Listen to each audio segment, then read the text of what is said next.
방금 우리가 인사말로 나누었던 조국이여 안심하라 기도하는 내가 있다. 온 결의여 안심하라 기도하는 내가 있다. 이 문장은요, 청년 시절에 많이 외쳤던 구호이거든요. 기도할 때마다 이 문장을 가지고 외치면서 또 기도했었던 그런 문장입니다. 원래 이 문장은 가나안 농군 학교를 세운 김용기 장로님의 구국기도실에 걸린 글 때문에 생겨난 그런 문장입니다. 김용기 장로님은 매일 하루에 2번씩 기도를 했대요. 새벽 4시부터 6시까지, 그리고 오후 4시부터 6시까지 2시간씩 4시간을 기도했다고 합니다. 그런데 그가 기도했던 방이 있거든요. 구국기도실이라고 그렇게 일컫는데요. 이 좌우 두 기둥에 한 문장씩 글이 새겨져 있습니다. 조국이여 안심하라. 온 결의여 안심하라. 이 문장이 새겨져 있어요. 자신감이 있는 거잖아요.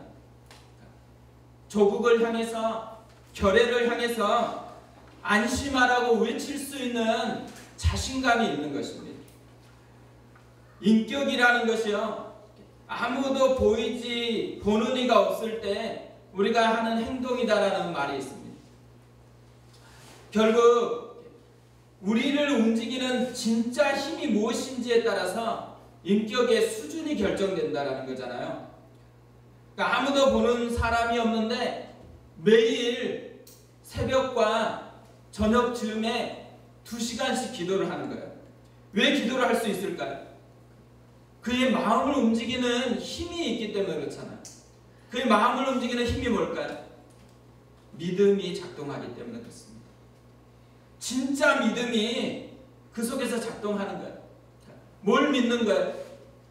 하나님을 믿는 거죠. 하나님이 온 나라의 주인이다라는 것을 믿는 겁니다.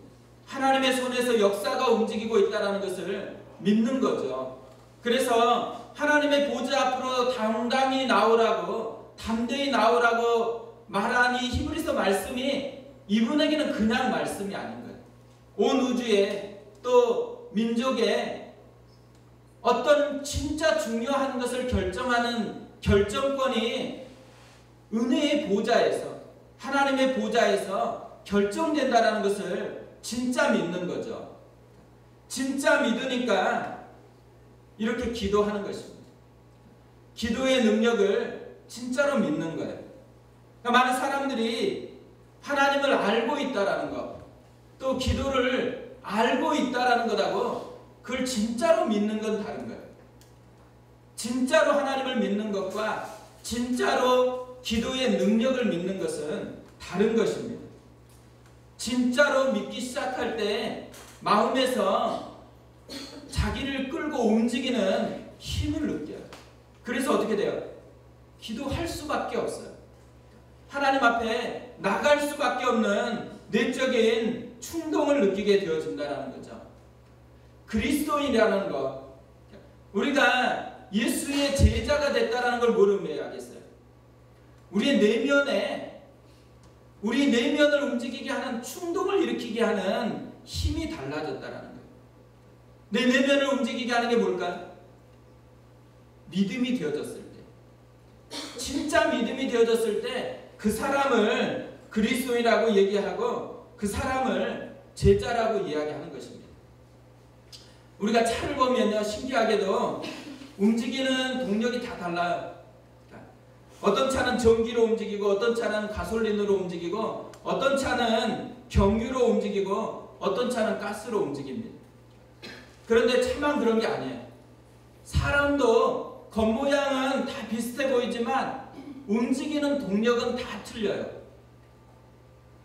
나를 움직이는 동력이 뭔가에 따라서 그 사람의 행동의 열매는 완전히 다른 것으로 나타난다는 거죠. 우리가 지금 살펴보고 있는 게 빌립보 교회가 세워진 배경을 이야기하고 있는 본문이거든요.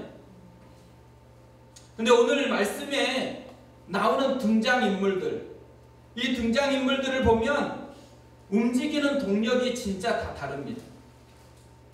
그냥 움직이는 게 아니에요. 그들 속에 움직이는 동력이 뭔지를 오늘 성경은 선명하게 우리에게 보여주고 있습니다. 먼저 귀신 들린 여종. 귀신 들린 여종은 뭐에 의해서 움직이는 사람이에요? 귀신이 동력이 된 거예요.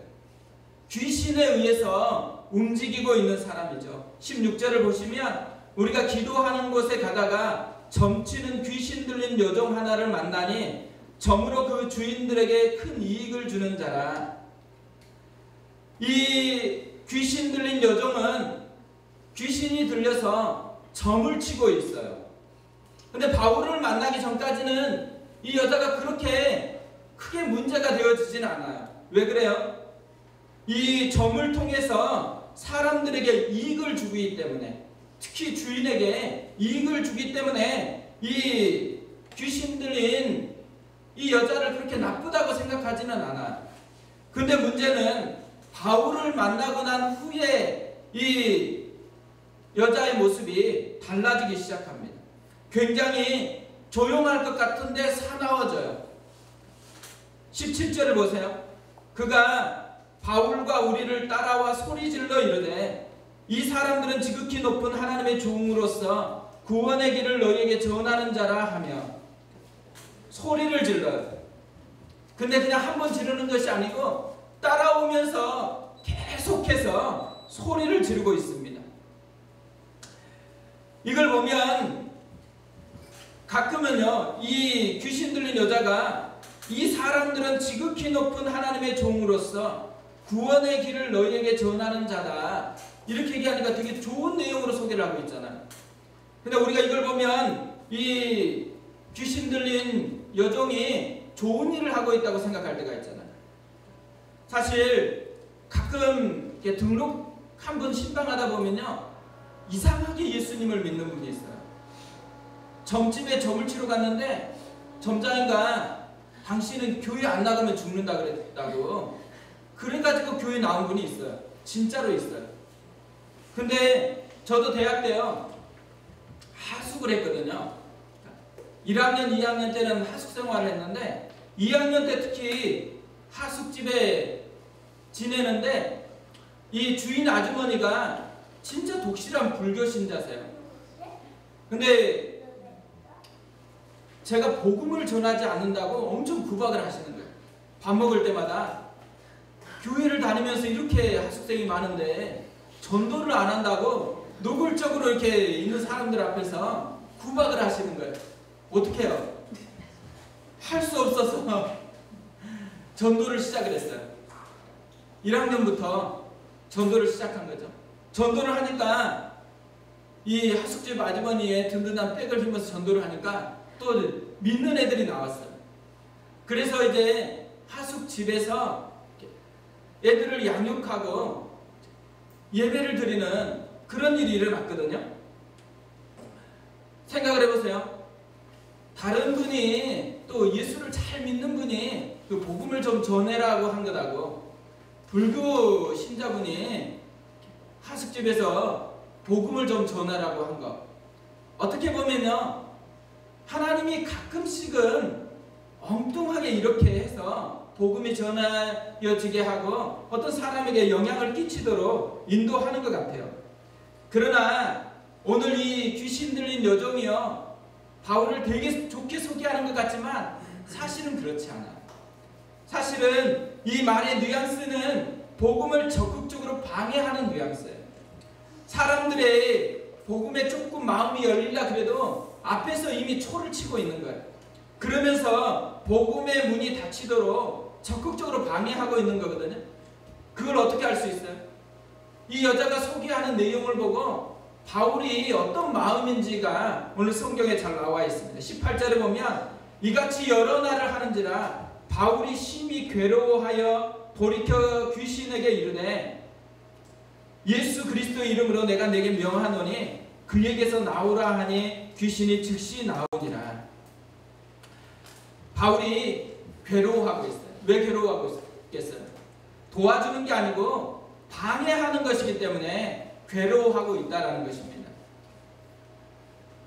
어떻게 보면요, 귀신에 의해서 자연스럽게 움직이는 이 여종 하나는 복음의 방해꾼으로 지금 자연스럽게 살고 있다는 것을 우리에게 보여주고 있는 것이죠.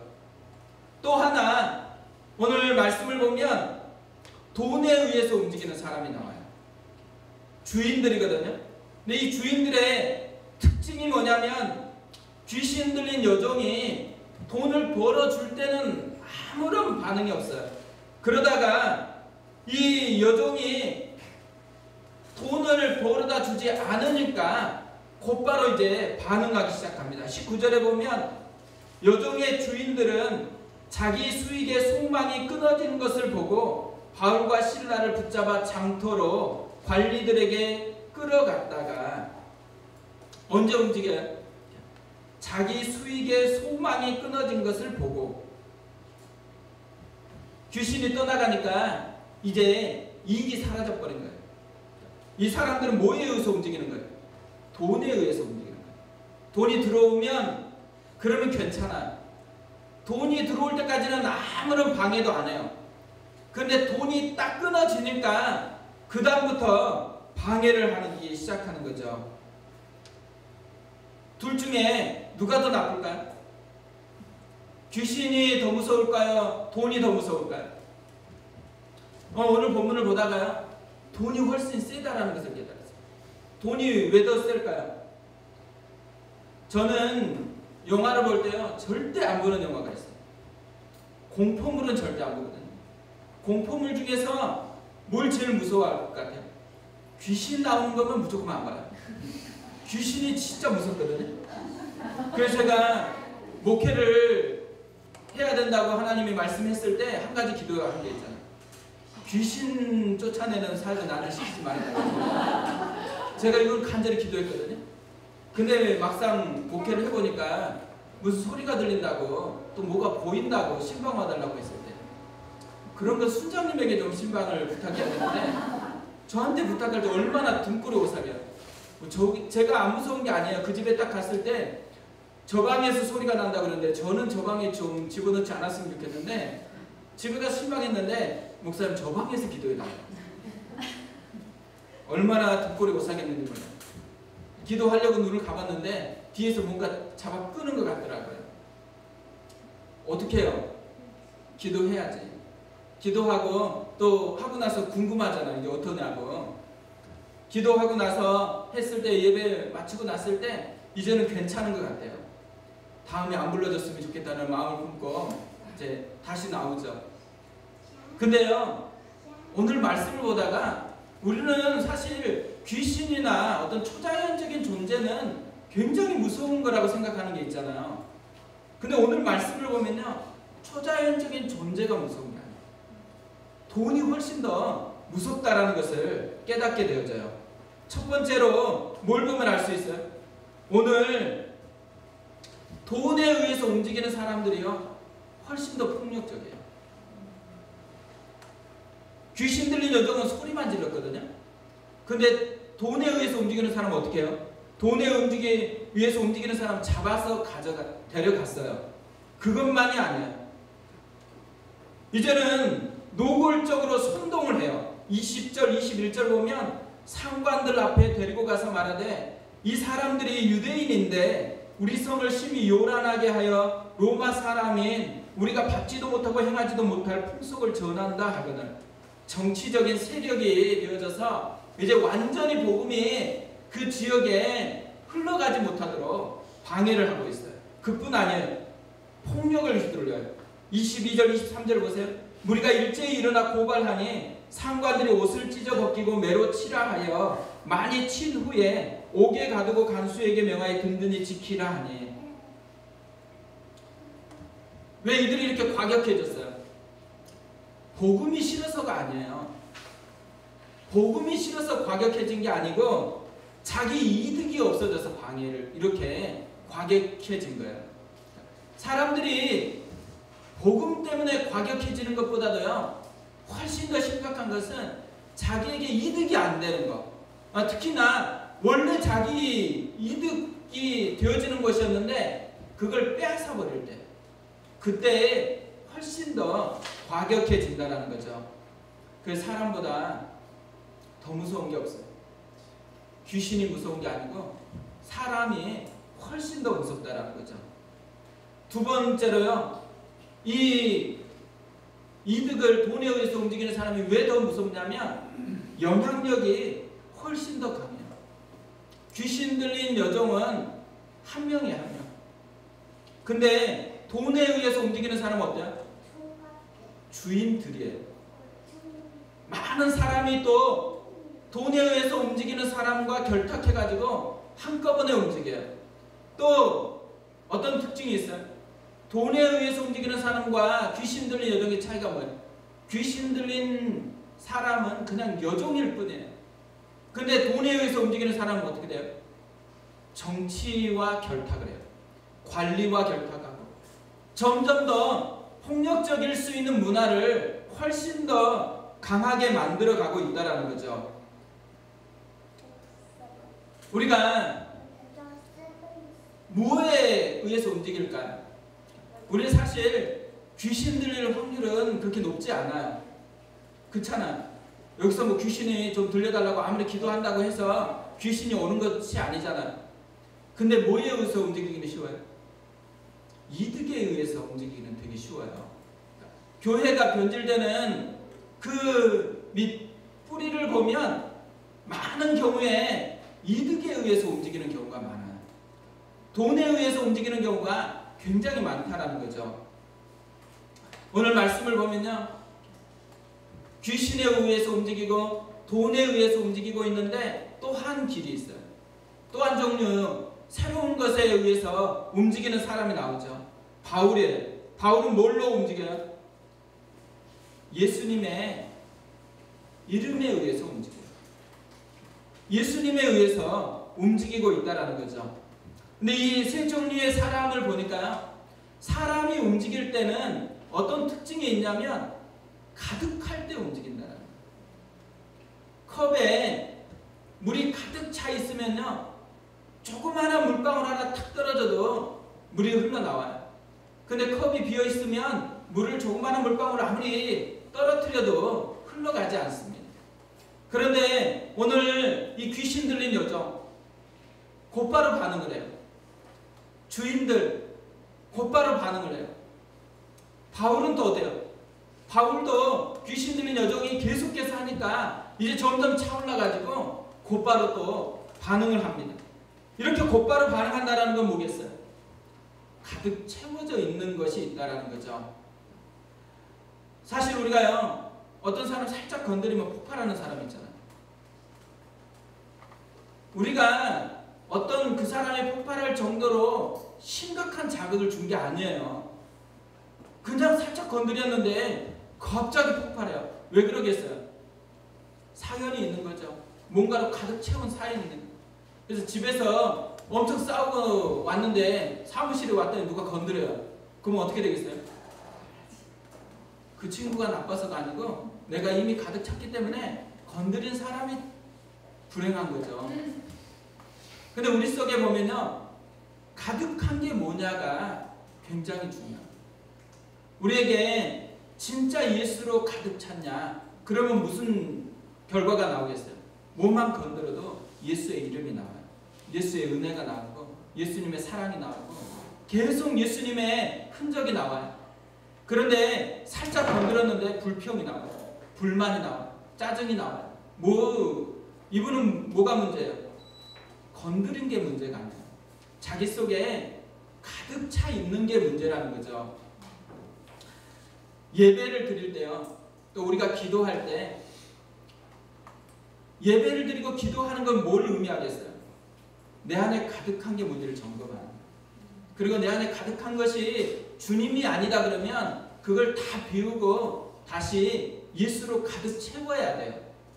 근데 인간의 특징 중에 하나는요, 순간 가득 찬 것 같은데 순간 돌변하는 게 인간의 큰 특징이에요. 그렇기 때문에 지속적으로 가득 채운 것들을 길들이지 않으면, 그러면 어느 순간에 다시 옛날 버전이 금방금방 다시 살아난다는 거죠. 우리가 하나님 나라에 가면요, 제일 많이 후회할 것 같은 거, 진짜 땅을 치고 후회할 것 같은 게 뭘까요? 제가 생각해 보니까 이런 게 있더라고요. 우리가 오늘 살아갈 때 만약에 이제 모니터가 두 개가 딱 있어요. 하나는 우리가 하루 살아갔던 일이 쭉 파노라마처럼 계속 펼쳐지고 있어요. 또 옆에는 뭐가 있냐면 원래 하나님이 계획했던 일들이 쭉 펼쳐지고 있어요. 이 두 가지가 딱 맞으면 얼마나 좋겠어요. 근데 봤더니만 하나님이 계획한 것은 하나도 작동을 안 하고 엉뚱한 것만 계속해서 흘러나오고 있어요. 그런데 이런 종류의 삶이요, 진짜 많다라는 거예요. 크리스찬은 경계선에 선 사람 같다는 생각이에요. 무슨 말이냐면 마치 장례식과 같은 거예요. 장례식에 가보면 장례에 예수를 믿고 소천하신 분은 뭐예요? 말 그대로 하나님께 가서 지금 예수님을 만나고 천국에서는 대잔치가 벌어져 있어요. 그 장례식장에서는 뭘 하고 있어요? 기뻐하고 막 춤을 추는 게 아니에요. 슬퍼하고 눈물을 흘리고 있어요. 근데 이 둘 사이가 뭐 몇 억 광년이 아니에요. 종이 한 장. 믿음이라는 커튼 하나 탁 열어 제치면 천국에서 그렇게 풍성한 은혜의 잔치가 일어나고 있다는 것을 보아요. 근데 이 커튼이 탁 닫히면 뭐예요? 사라져버린 그 슬픔만 가득한 거죠. 하나님께서 우리에게 요구하는 게 뭘까? 커튼을 끊임없이 열어가지고요, 주님으로 채우라는 거예요. 하나님이 지금도 작동하게 하고 하나님이 역사하는 그 삶을 살아가라는 거죠. 폴 트립이라는 분이 경외라는 책을 썼거든요. 이 경외라는 책에 보면 하나님을 두려워하는 사람은요, 세상에 있는 모든 두려움에서 자유케 된대요. 근데 세상에 조그마한 것으로 두려운 사람은 뭐예요? 그 사람의 깊은 뿌리는 하나님을 두려워하는 마음이 없대요. 하나님을 두려워하고 하나님을 경외하면 세상의 두려움으로부터 자유케 되어져요. 근데 생각해 보세요. 자녀들을 보면 마음이 힘들어지는 경우가 있죠. 얘가 제대로 되려나? 왜 불안해요? 자녀 때문이 아니고 실상은 하나님을 두려워하는 마음이 없어진 거예요. 하나님이 이 아이를 책임져 준다라는 이 믿음이 없어진 거예요. 우리가 몸이 약간 병들어요. 병들면은 병든 사람의 특징이 있어요. 병든 사람의 특징은 의사의 말에 정말 귀를 잘 기울인다는 거예요. 의사가 암이라고 하면 어떻게 돼요? 그때부터는 암이라는 것이 온몸 세포 하나하나까지 작동을 해서 암 환자가 되어져요. 근데 딴 병으로 갔더니 암이 아니래요. 그러면 어떻게 돼요? 좋을 것 같잖아요. 그런데 안 그래요. 여전히 자기가 암 환자일 것 같다라고 생각해요. 그래서 어떻게 돼요? 또 다른 사람을 만나보고 그 사람이 훨씬 더 권위로 자기에게 인정돼야지만 암에서 해방되어져요. 사실요, 암 때문에 죽어요? 병 때문에 죽어요? 죽음의 요인은요, 하나님과의 단절에서부터 시작됐어요.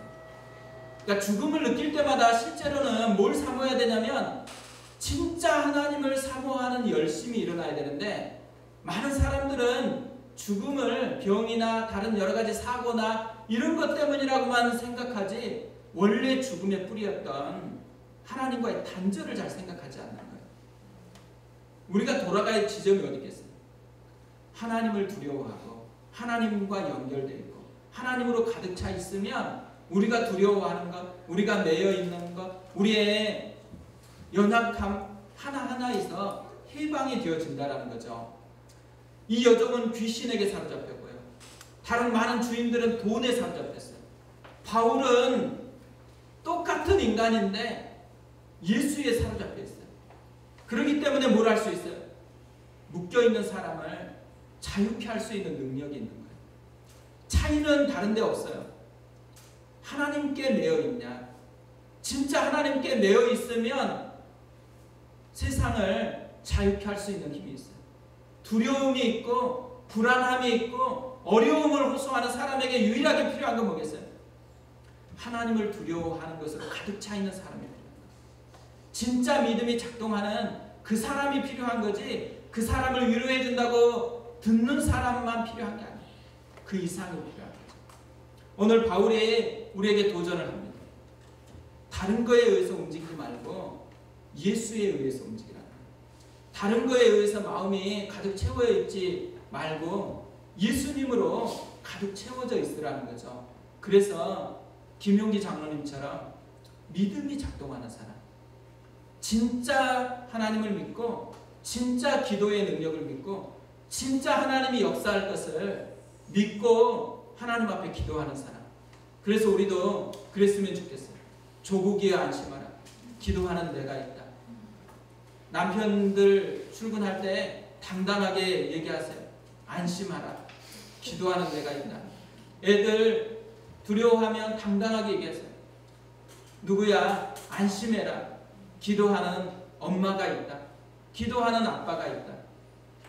왜 당당할 수 있겠어요? 그게 진짜니까. 믿음이 역사를 만들어내니까.